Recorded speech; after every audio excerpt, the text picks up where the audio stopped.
I always believed that love could conquer anything. From the moment I first held my son in my arms, I promised myself that I would give him the world. I watched him grow, stumble, and rise again, always with my support behind him. I was there for every scraped knee, every heartbreak, every triumph. I was his biggest cheerleader, his confidant, and I thought his safe place. But life has a way of testing the very foundations we build, and sometimes the people we love most are the ones who hurt us the deepest. It started innocently enough, as these things often do. My son, Daniel, met her during his final year of college. Her name was Emily, and she seemed sweet at first, polite, attentive, eager to make a good impression. I welcomed her into our home, cooked her favorite meals, and listened to her stories. I wanted Daniel to be happy, and if Emily was the one who made him smile, then I was determined to embrace her as family. But as the months passed, subtle changes crept in. Emily's smiles became tighter, her words sharper. She began to question my decisions, challenge my authority in my own home. At first, I brushed it off as nerves or the awkwardness of blending families. I told myself that every relationship has its growing pains, and that love, my love, would smooth the rough edges. Looking back, I wonder if I was too forgiving, too eager to please. I ignored the warning signs, the way Daniel's laughter faded when Emily was around, the way she rolled her eyes at my suggestions, the cold silences that settled over family dinners. I told myself it was just a phase, that things would get better once they settled into their own routine. But things didn't get better. They got worse throughout the day. Everything changed, started like any other. I was in the kitchen preparing Daniel's favorite breakfast, pancakes with blueberries, just the way he liked them. Emily came in, her face set in a scowl. She accused me of meddling, of trying to control their lives. Her words were harsh, but I tried to stay calm, to reason with her. I told her I only wanted what was best for them, that I loved them both. That's when she snapped. The argument escalated quickly, voices rising, emotions boiling over. Before I knew it, Emily had shoved me hard. I stumbled, hitting my arm against the counter. Pain shot through me, but what hurt more was the look in her eyes, cold, unfeeling, as if I were nothing more than an obstacle in her path. Daniel rushed in, his face pale with shock. For a moment, I thought he would defend me, that he would see the truth. But instead, he turned to Emily, wrapping his arms around her protectively. He looked at me, not with love, but with anger. "Stay away from us," he said, his voice trembling. "You're not welcome here anymore." The words cut deeper than any wound. I stood there, stunned, as they gathered their things and left. Hours later, I received a text from Daniel, repeating the same message, "Stay away from us." I sat in the silence of my empty house, replaying the events over and over. How had it come to this? How had the boy I raised with so much love turned against me so completely? I wanted to reach out, to explain, to beg for understanding. But the pain was too raw, the betrayal too fresh. Days passed in a blur. I tried to distract myself with chores, with old hobbies, but nothing could fill the void Daniel had left behind. I thought about all the sacrifices I had made for him, the late nights, the missed opportunities, the dreams I had set aside so he could chase his own. I thought about the house I had helped him find, the car I had co-signed for, the loans I had guaranteed. I had given him everything, and in return, he had chosen her over me. It would have been easy to let bitterness take root, to let anger consume me. But I knew that wasn't who I was. I had always believed in kindness, in forgiveness, and second chances. Still, I couldn't ignore the reality of what had happened. I couldn't pretend that everything was okay. That's when I made a decision that would change everything. I opened my laptop and pulled up the documents for the house and car. My name was on the mortgage, my signature on the loan agreements. Without my support, Daniel and Emily's plans would fall apart. It wasn't revenge I was after, but a sense of closure, a way to reclaim some measure of control over my life. With trembling hands, I sent the emails, canceling the mortgage, withdrawing my co-signature from the car loan. I knew what it would mean for them. I knew the disappointment, the frustration, the anger they would feel. But I also knew that I couldn't keep giving to people who only took, who only hurt. When Daniel found out, he called me for the first time in weeks. His voice was cold, accusing. He demanded to know why I had done it, how I could be so heartless. I listened in silence, letting his words wash over me. When he finished, I spoke softly, my voice steady. "I did it because I love you," I said. "But I can't keep sacrificing myself for someone who doesn't respect me. I hope one day you'll understand." Asterisk, he hung up without another word. In the days that followed, I felt a strange sense of peace. The pain was still there, but it was tempered by a newfound strength. I realized that love isn't about giving until there's nothing left. It's about setting boundaries, about knowing your worth. I don't know what the future holds for Daniel and me. Maybe one day he'll come back, ready to talk, ready to heal. Or maybe this is the end of our story. But I do know this. I raised him with love, and that love will always be a part of me, no matter what. The days after that final call were some of the quietest I'd ever known.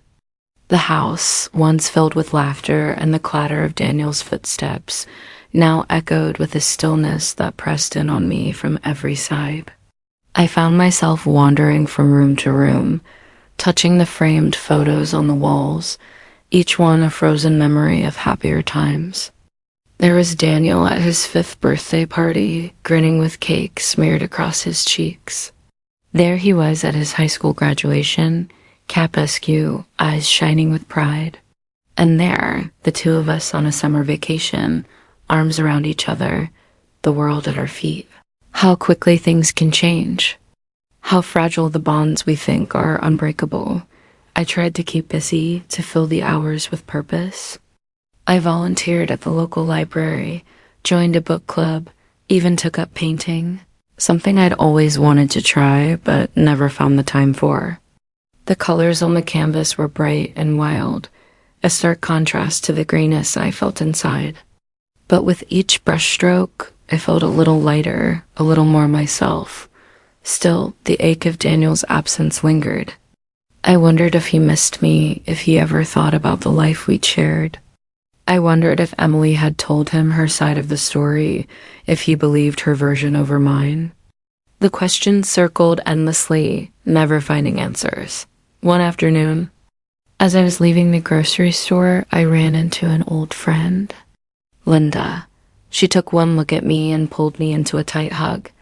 "I heard about what happened," she said softly. "I'm so sorry."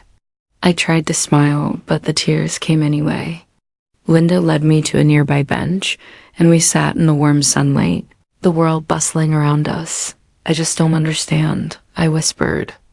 "I did everything for him. I loved him with all my heart. How could he turn his back on me so easily?" Linda squeezed my hand. Sometimes people get lost. They let others influence them, or they're too afraid to stand up for what's right.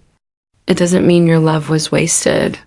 Her words comforted me, but they also stung. Was Daniel lost, or had he simply chosen a different path, one that didn't include me?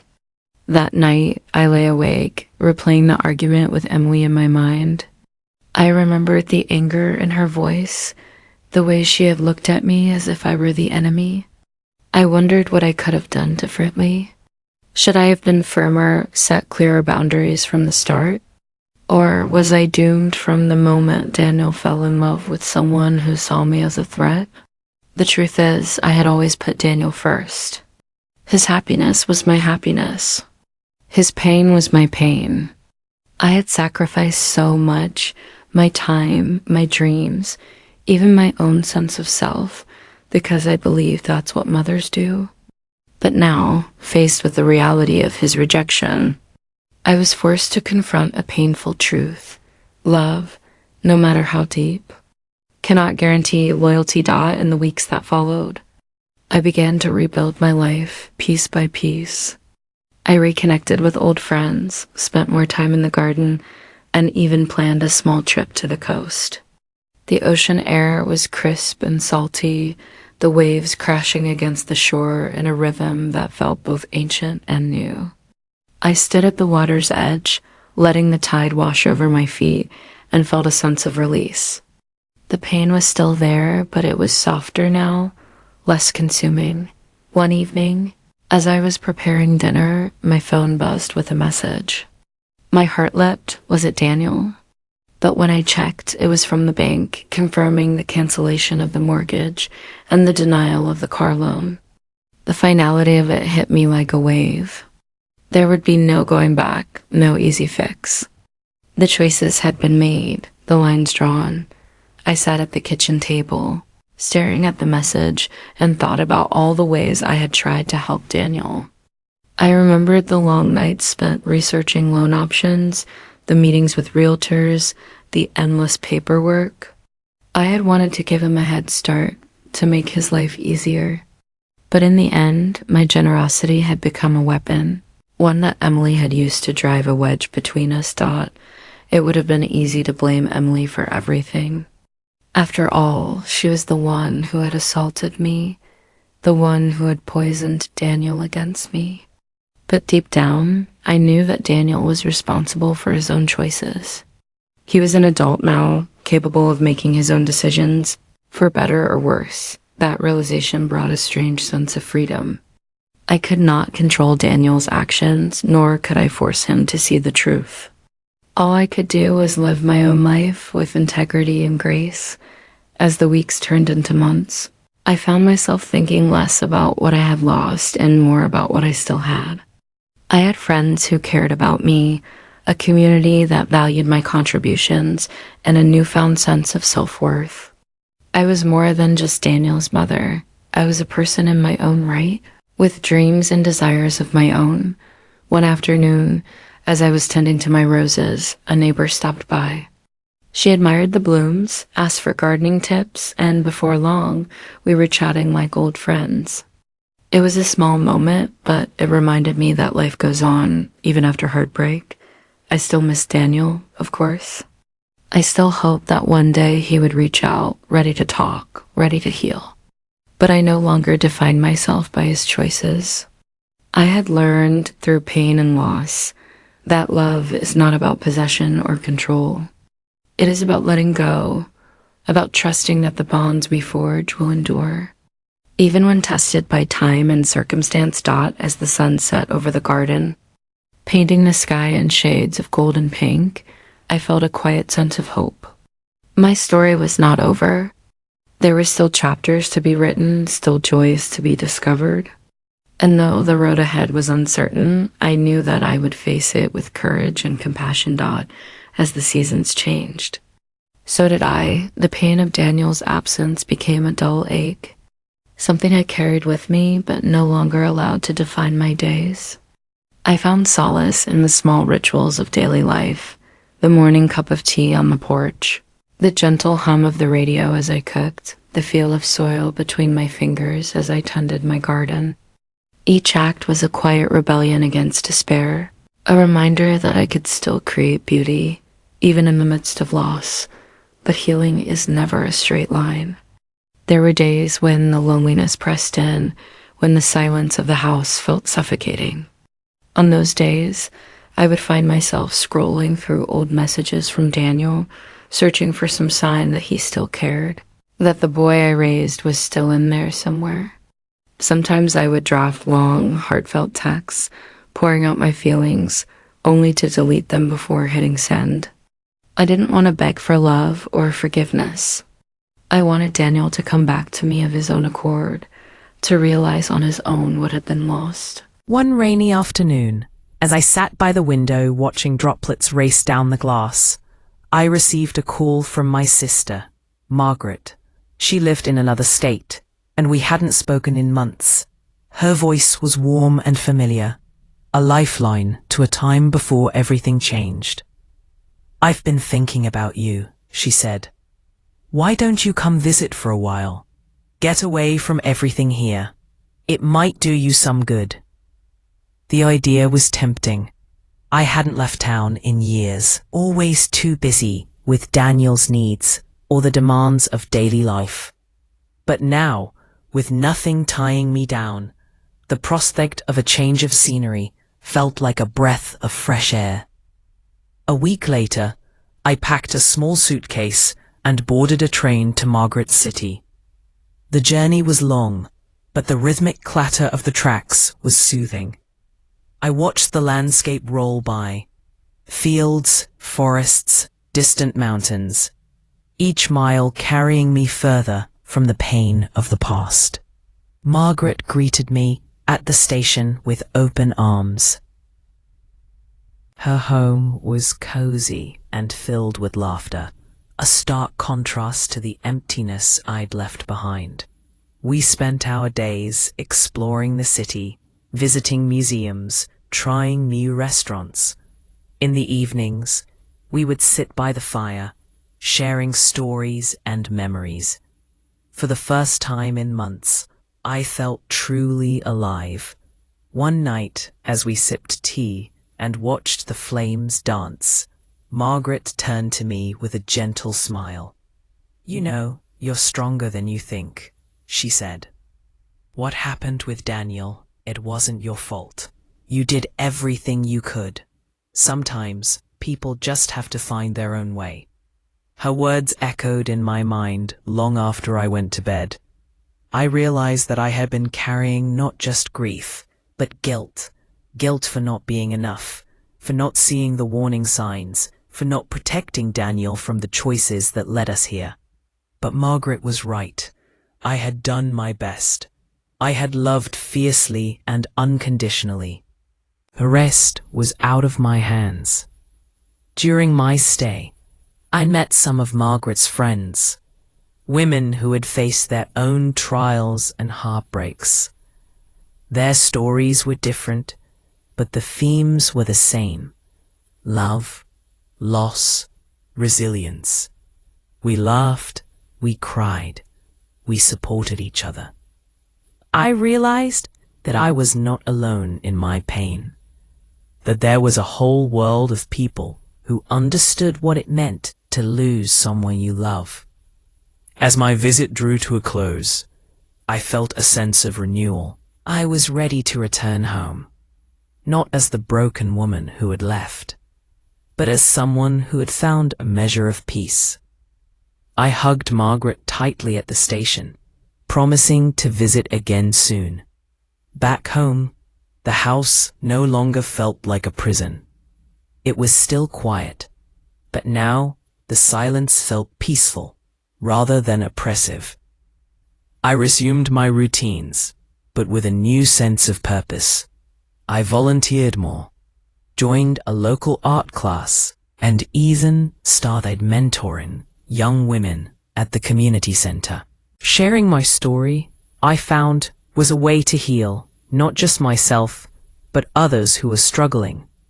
One afternoon, as I was leaving the community center, I saw a young woman sitting alone on a bench, her face streaked with tears. Something in her expression reminded me of myself, lost and hurting. I sat beside her, offering a gentle smile. "Would you like to talk?" I asked. She nodded, and slowly her story unfolded, a tale of betrayal, of love given and not returned, of dreams shattered. I listened, offering comfort where I could, but mostly just being present. When she finished, she looked at me with gratitude. "Thank you," she whispered. "I thought I was alone." "You're never alone," I replied softly. "We all go through hard times, but we get through them together."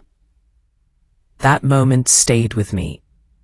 It was a reminder that even in the darkest times, we can find connection, compassion, and hope. My pain had not been in vain. It had given me the strength to help others, to be a light in someone else's darkness. As the months passed, I continued to grow. I learned to find joy in the present, to cherish the people who stood by me, and to let go of the ones who didn't.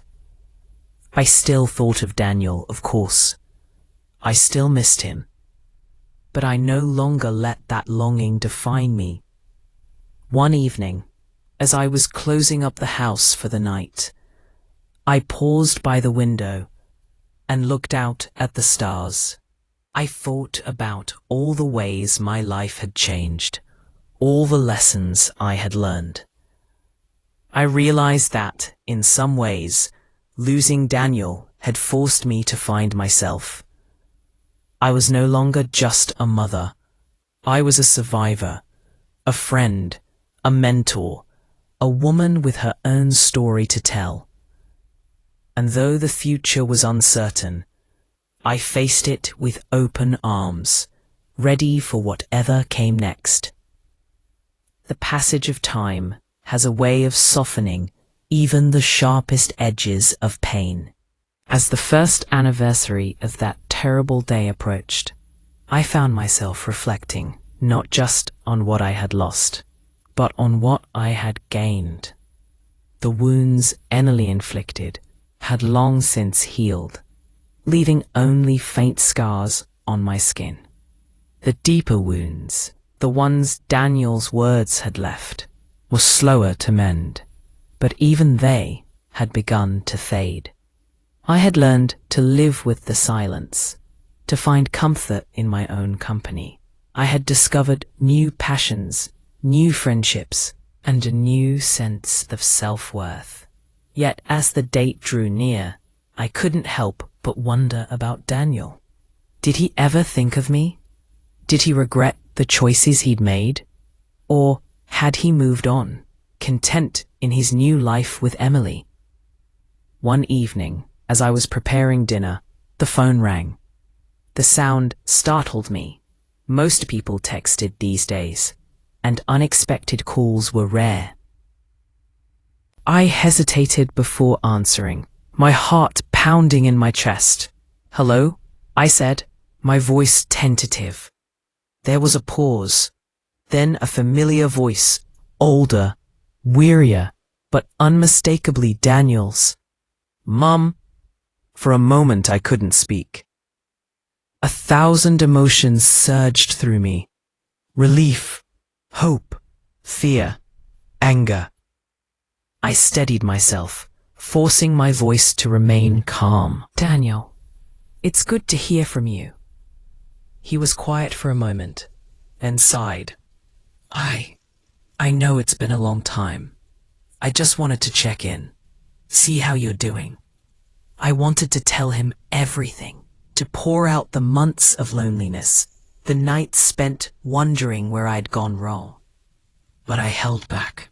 I sensed that he was struggling, that this call had taken all the courage he could muster. "I'm doing well," I said simply. "I've been keeping busy." He hesitated again. "I heard about the mortgage and the car loan. Emily was upset. She said some things. I just wanted to understand why you did it." His words stung, but I reminded myself to stay calm. This was my chance to speak my truth, to show Daniel the strength I had found. "I did it because I needed to protect myself," I said gently. "I love you, Daniel. I always will. But I can't keep giving to people who hurt me. I had to set boundaries for my own sake." There was a long silence. I could hear him breathing, could almost picture him running a hand through his hair, the way he used to when he was anxious. "I didn't know what really happened that day," he said finally. "Emily told me you attacked her, that you tried to break us up."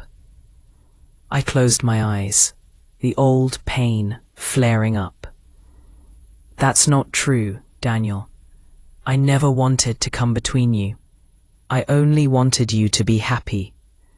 but I can't accept being treated with disrespect or violence. He was quiet again, and I wondered if I had said too much.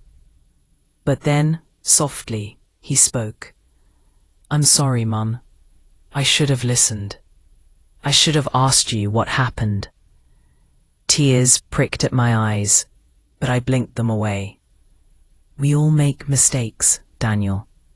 What matters is what we do next." He cleared his throat. "Emily and I, things haven't been easy. She's been angry, distant. I don't know if we're going to make it." I felt a pang of sympathy, but also a sense of relief. Maybe, finally, Daniel was seeing the truth for himself. "I want you to be happy, Daniel," I said, "but you have to decide what's right for you. No one else can do that for you." He was quiet for a long time, then finally said, "I miss you, Mom." My heart ached at his words, but I knew I couldn't rush things. Healing would take time for both of us. "I miss you too, Daniel. I'm here when you're ready." We ended the call on a tentative note. Neither of us sure what would come next, but for the first time in a long while, I felt a glimmer of hope. In the days that followed, I thought a lot about forgiveness. It's easy to say the words, but much harder to truly let go of the hurt. I realized that forgiving Daniel didn't mean forgetting what had happened, or pretending that everything was okay. It meant accepting the past, learning from it, and choosing to move forward with an open heart. I began to write again, letters to Daniel that I never sent, journal entries filled with my hopes and fears. Putting my thoughts on paper helped me process the pain, to see it not as a burden, but as a part of my story. I wrote about the love I had given, the sacrifices I had made, and the lessons I had learned. I wrote about the importance of boundaries, of self-respect, of knowing when to let go. One afternoon, as I was walking in the park, I saw a mother and son playing catch. Their laughter rang out across the grass, bright and carefree. For a moment, I felt a pang of envy, a longing for the days when Daniel and I had shared that same easy joy.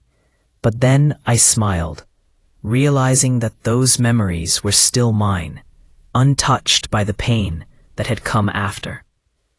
Life, I realized, is a series of seasons, some filled with sunshine, others with storms.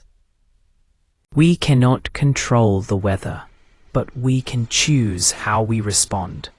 I had weathered my storm, and though I bore the scars, I was stronger for it.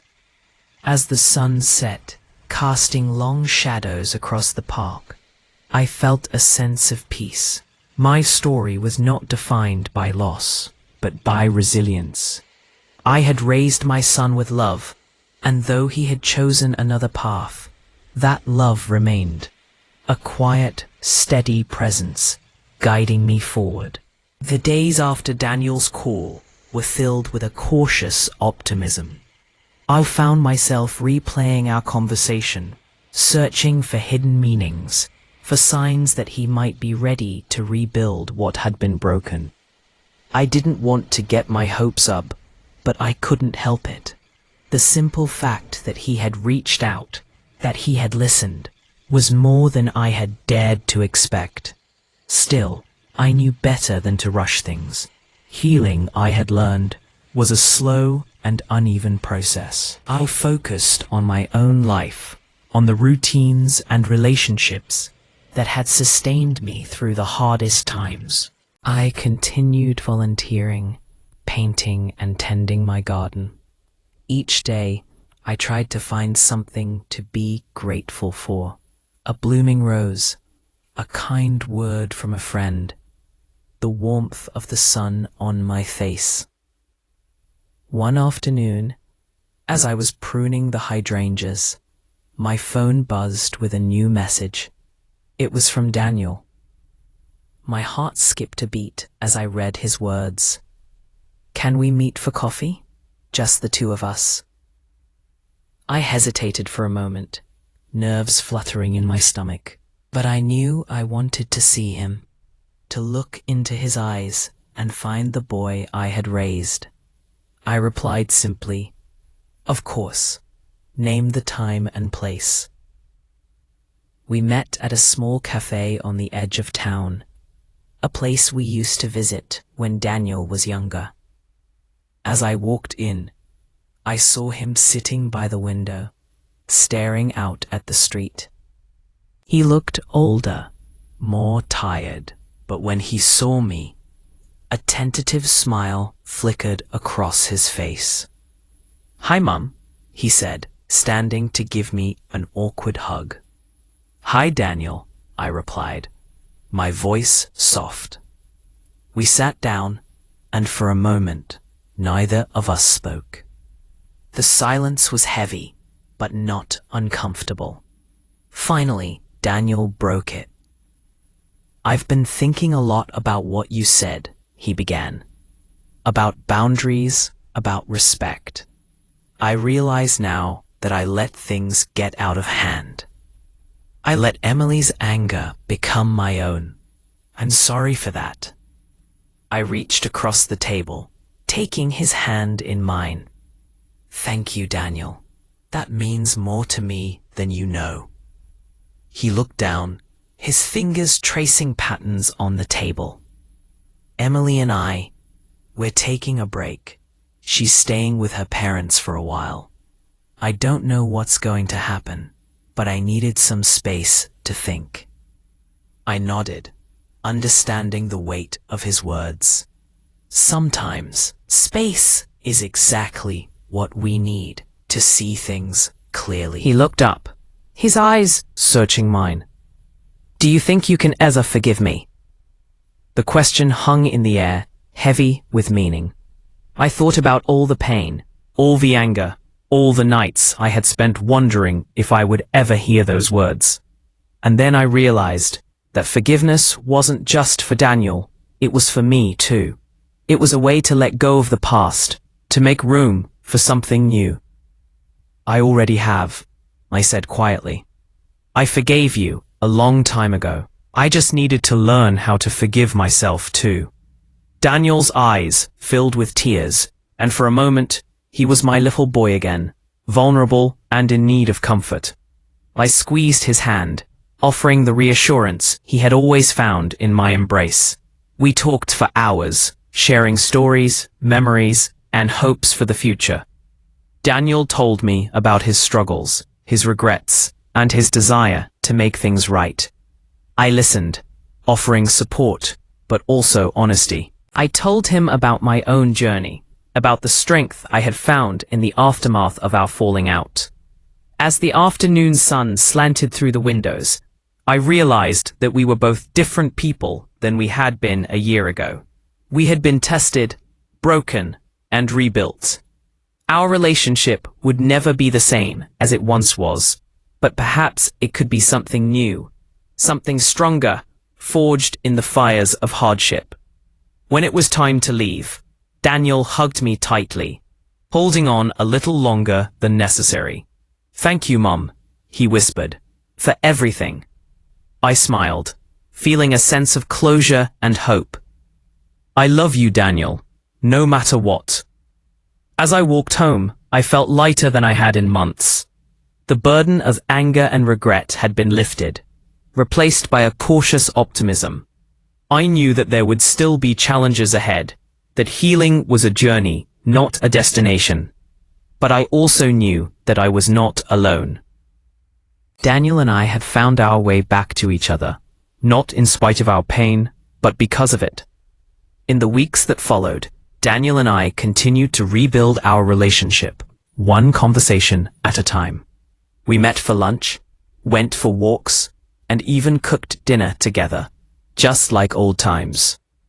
There were still moments of awkwardness, of unspoken hurt, but there was also laughter, understanding, and a growing sense of trust. I watched as Daniel began to rediscover himself, to find joy in the simple things. He talked about going back to school, about pursuing new interests, about building a life that was truly his own. I encouraged him, offering support, but also reminding him of the importance of boundaries and self-respect. Through it all, I remained mindful of my own needs, my own growth. I continued to nurture my friendships, to explore new passions, to live a life that was full and meaningful.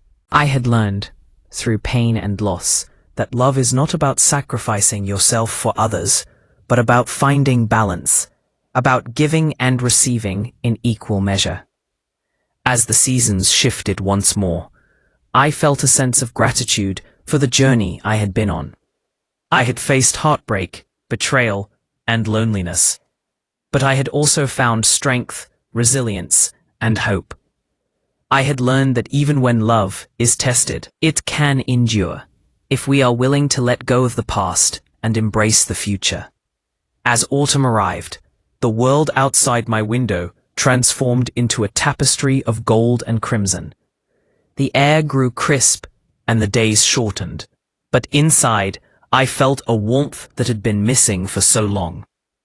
Daniel and I had found a new rhythm, one built on honesty and mutual respect. Our conversations were no longer weighed down by resentment or regret. Instead, they were filled with curiosity about each other's lives, gentle teasing, and the kind of laughter that comes only after tears have been shed and wounds have begun to heal. One Saturday, Daniel invited me to join him for a walk in the park. The leaves crunched beneath our feet as we strolled along the familiar paths. He told me about a new job he was considering, about the books he'd been reading, and about the therapy sessions he'd started attending. I listened, proud of the man he was becoming, someone willing to face his own flaws, to seek help, to grow. At one point, we paused by the pond, watching ducks glide across the water. Daniel turned to me, his expression serious. "I've been thinking a lot about what happened," he said quietly. "About Emily, about the choices I made. I know I hurt you, and I can't change that. But I want you to know that I'm trying to be better, not just for you, but for myself." I reached out, placing a hand on his shoulder. "That's all I've ever wanted, Daniel. For you to be true to yourself, to live a life that makes you happy. I can't protect you from every mistake, but I'll always be here to support you." He nodded, his eyes shining with gratitude. "I know, and I'm sorry it took me so long to see that." We stood in silence for a while, watching the sunlight dance on the water. In that moment, I felt a sense of peace I hadn't known in years. The past was still there, a shadow at the edge of my thoughts, but it no longer held power over me. I had learned to forgive, not just Daniel, but myself. I had learned that love, real love, is not about control or sacrifice, but about acceptance and understanding. As we walked back toward the car, Daniel slipped his arm through mine, just as he had when he was a little boy. I smiled, savoring the simple joy of being together, of having come through the storm and found each other on the other side. That evening, as I sat by the window with a cup of tea, I reflected on the journey that had brought me here. I thought about the pain of betrayal, the loneliness of loss, and the slow, steady work of healing. I thought about the friends who had supported me, the new passions I had discovered, and the strength I had found within myself. Most of all, I thought about Daniel, the boy I had raised with love, the man he was becoming, and the bond we had rebuilt. I realized that my story was not unique. All over the world, parents and children struggle to understand each other, to bridge the gaps that life inevitably creates. We love, we hurt, we forgive, and we grow. Sometimes the people we love most are the ones who test us the hardest. But if we are willing to face the pain, to learn from it, and to keep our hearts open, we can find our way back to each other. In the months that followed, Daniel and I continued to nurture our relationship.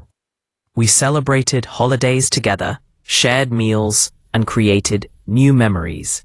There were still moments of tension, still reminders of the past, but they no longer defined us. We had learned to talk openly, to listen without judgment, and to respect each other's boundaries. Emily remained a part of Daniel's life, though their relationship had changed. They were no longer together, but they had found a way to part with kindness, to wish each other well. Daniel told me that he had learned a lot from his time with her, about love, about trust, and about the importance of standing up for himself. I was grateful for that, even as I mourned the pain we had all endured. As for me, I continued to grow. I took up new hobbies, traveled to places I had always wanted to see, and deepened my connections with friends and family. I found joy in the everyday moments, in the scent of fresh flowers, the taste of homemade bread, the sound of rain against the roof. I learned to celebrate my own resilience, to honor the journey I had taken.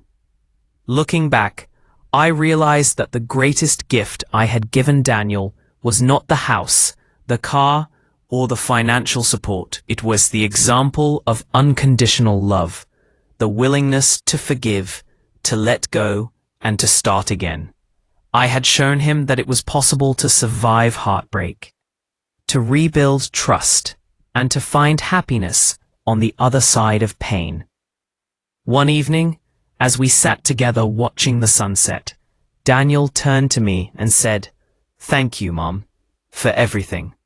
I don't know where I'd be without you." I smiled, my heart full. "You'd be just fine, Daniel. You're stronger than you think." He laughed, and in that moment, I saw the boy he had been and the man he was becoming, both shaped by love, by struggle, and by the unbreakable bond between us. As the sky faded from gold to deep blue, I knew that our story was far from over. There would be more challenges, more joys, more lessons to learn. But whatever came next, I was ready. I had raised my son with love, and though the path had been harder than I ever imagined, I would not change a thing, because in the end, love endures. It bends, it breaks, it heals, and it grows. And as long as we keep our hearts open, there is always hope for a new beginning.